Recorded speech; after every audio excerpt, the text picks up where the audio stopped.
Pigeon. Noun. 1. A stout seed or fruit-eating bird with a small head, short legs, and a cooing voice, typically having gray and white plumage. 2. A good way to remorse the sacrifices from famine during the Chinese Revolution.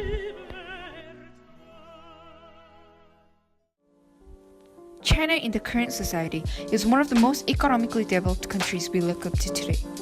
Despite its negative reputation, due to the governmental system and its environment, the nation itself was able to achieve many accomplishments, especially in economic terms, and become a powerful country.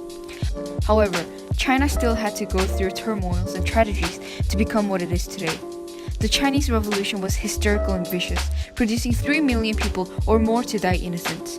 Nonetheless, despite its violence and brutality, it made China reach out to the world, an economic giant, and made better living conditions for the population, and was a keystone of China's success in the current era.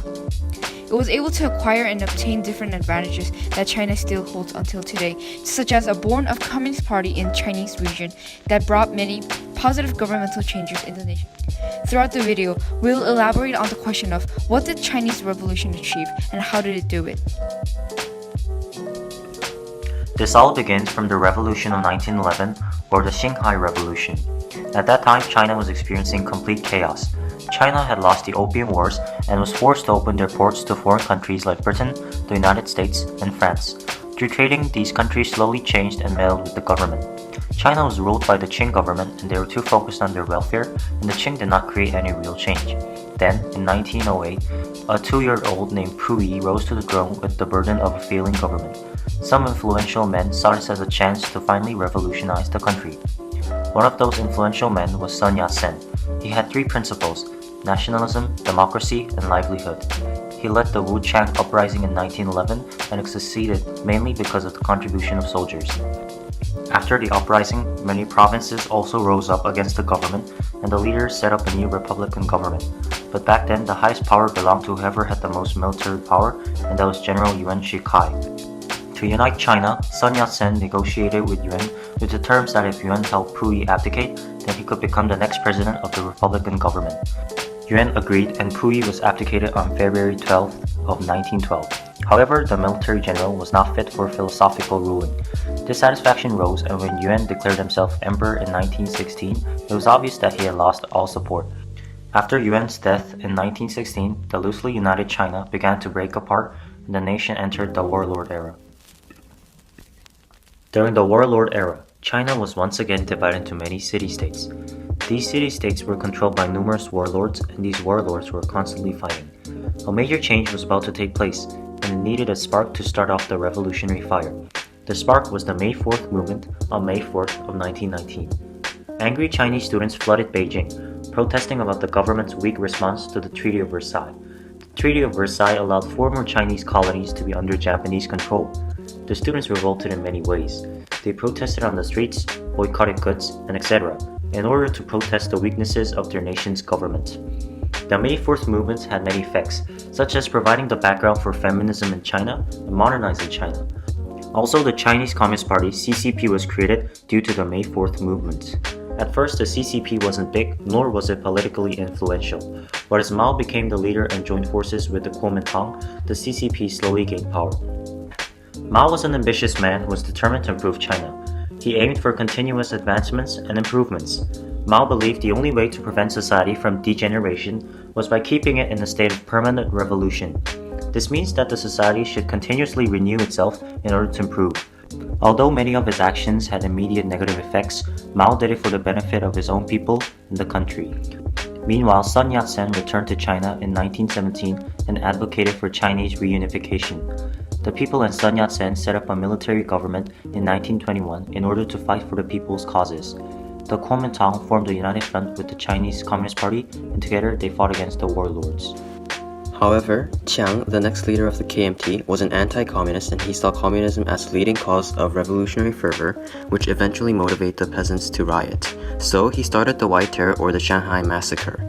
In April 1927, Chiang and his KMT followers attacked CCP members. Most of the arrested were executed and thousands died due to this happening. This event is the start of the Chinese Civil War between the Communist Party and the Kuomintang.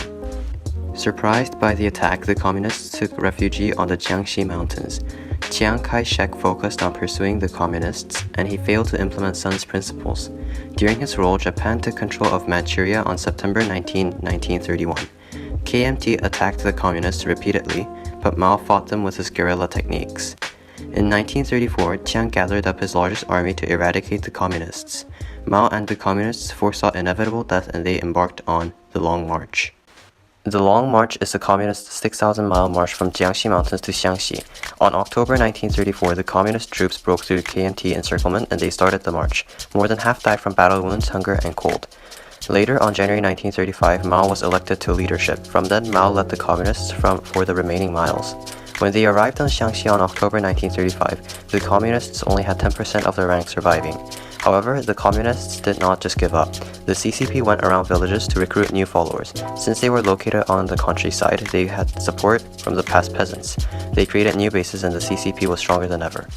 Japan declared war on China in 1937. By 1938, Japan invaded much of China. The KMT had the most land, so they took the most damage. Also, Chiang, who still did not trust the communists, kept his army focused on them. So, he failed to fight against the Japanese. Mao was better at fighting the Japanese, so the CCP was heavily supported. After Japan surrendered on September 2, 1945, the alliance between CCP and KMT broke down. The United States started to support the KMT, and the Soviet Union supported the CCP. Mao had a better trained army, and he promised to return land to the peasants. As a result, the CCP destroyed the Kuomintang, and the KMT fled to Taiwan. Finally, on October 1949, Mao Zedong announced the creation of the People's Republic of China. The Chinese Revolution brought great change to the nation. The governmental system of China was able to shift from Qing to communism after the Chinese Revolution due to the revolts of the people of China. They were able to be established on many aspects of human rights and political powers, such as women and men rights, inhumane practices, and elimination of colonialism. Firstly, before the revolution, women did not take any place in the Chinese society. In an agricultural-based society, people needed more strength, which women generally did not have. Women were brought and sold for slavery, and these women were known as muizai. Also, these women were not educated because families did not want to spend their money on useless education. So, when the Communist Party promoted equal rights, many women were willing to join the party. Chinese Revolution was the influential event leading to a more equal society. China was also affected by colonialism. The nation was being manipulated by various nations. Through the revolution, most countries stepped aside and China was able to unite themselves. One of the main contributions to the Communist Party is the improvement of its economy. For example, before the Communist period, China's life expectancy was remarkably high. However, during and after the Communist period and the Great Leap Forward, which is when Mao Zedong failed with his industrial plans, leading to a lot of debts, China's life expectancy declined heavily. China was also hesitant of foreign influence due to a traumatic colonialism in the past, which made their individual identity even stronger. But despite its negative effects, it is true that the Chinese Revolution benefits outweigh the disadvantages. Look at China in the modern days. What do you notice? China became one of the most developed countries in the world and the country that holds major economic power globally. This would have been impossible to accomplish without the Chinese Revolution. Yes, the Chinese Revolution did lead to a lot of innocent deaths and starving citizens due to Mao Zedong's mistakes.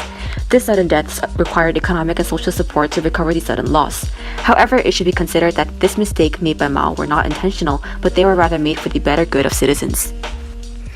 Considering some of the side effects addressed above, it is able to be concluded that the short-term effect of the revolution was quite detrimental to China's growth. However, they started to correct their mistakes since the 1970s by coming out to the world, which led to a lot of long-term benefits that balances out the detrimental factors. The rise in communism, which indicated equality, economic power, and national consciousness were possible because of the revolution. Especially China in the Chinese Revolution wasn't open for foreign influence, making their individual identity even stronger than ever.